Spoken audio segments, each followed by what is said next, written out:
जो जानवर पाल के रखे, गाय भैंस बैल घोड़ा गधा बैल जो भी, तो उसको कभी आपने सत्संग में जाते हुए देखा?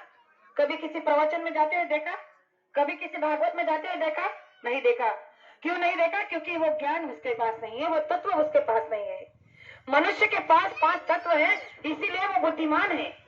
जल पृथ्वी अग्नि वायु आकाश, इन 5 तत्वों से इंसान भरा पड़ा है, इसीलिए उसे बुद्धिमान प्राणी इस संसार का कहा जाता है।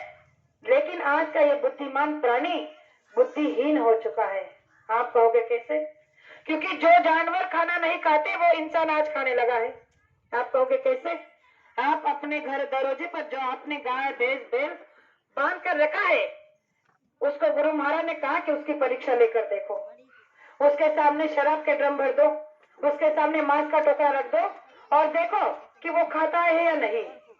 वो जानवर भूख से मरना पसंद करता है, लेकिन उस शराब के ड्रम को या फिर उस मांस के टोकरे को सूंघेगा भी नहीं, उसके तरफ देखेगा भी नहीं, क्योंकि वो जानता है कि भले उसके पास में आकाश तत्व नहीं बोलने का, इसलिए वो बोल नहीं सकता, लेकिन जानता है कि ये मेरा भोजन नहीं है, मैं इसे नहीं कर सकता।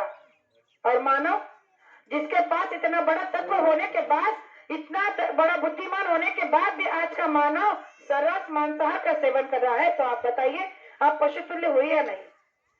आप बुद्धिहीन हुए या नहीं? तो गुरु महाराज ने कहा कि आप जरा अपनी बुद्धि से सोचो।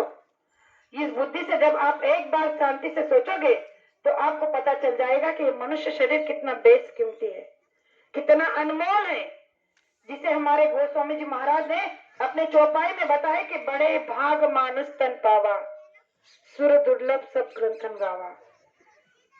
गोस्वामी जी महाराज बताते हैं कि सबसे उच्चतम देह अगर कोई है इस मृत्यु लोक में तो वो है मनुष्य का शरीर। और इस मनुष्य शरीर को पाने के लिए सूर्य यानी देवी देवता भी इच्छा करते हैं कि अगर हमें मृत्यु लोक में मनुष्य शरीर मिला होता तो आज हम भी इस बेदीपुरा गांव में जाकर बाबा जय गुरुदत्त जी महाराज का सत्संग सुन रहे होते। इतना बेशकीमती, इतना अमोलक ये मनुष्य शरीर हम आपको मिला है, लेकिन हमने क्या कर दिया? हमने इसे मांस शराब में डुबोकर बर्बाद कर दिया। इसलिए प्रेमियों, इस बात को जरा सोचना। आप गहराई में